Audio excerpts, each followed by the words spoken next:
আজকে আগের দিনের নমুনা যে প্রশ্নপত্রটা অর্থাৎ মডেল নিয়ে আলোচনা করেছিলাম কোয়েশ্চেন পেপার, আজকে তার উত্তর করে দিই, তোমরা তার সঙ্গে মিলিয়ে নিও। প্রথম, আমি কাঞ্চনজঙ্ঘা দেখেছি। কাল তোমার কোথায় যাওয়া হচ্ছে? প্রশ্নবোধক চিহ্ন। সে নিরাপদে বাড়ি গেছে, কখনো কুকথা মুখে আনতে নেই।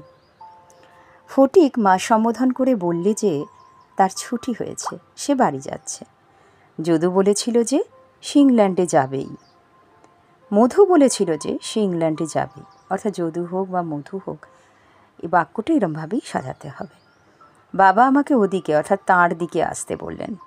শিক্ষক মহাশয় বললেন যে মানুষের জ্ঞান ক্রমোন্নতিমুখী, বা শিক্ষিকা মহাশয় বললেন মানুষের জ্ঞান ক্রমোন্নতমুখী। আজকে তাহলে এ পর্যন্তই। আবার আসবো আরও একটা মডেল কোয়েশ্চেন পেপারের প্রশ্ন সঙ্গে উত্তর নিয়ে। সবাই ভালো থেকো।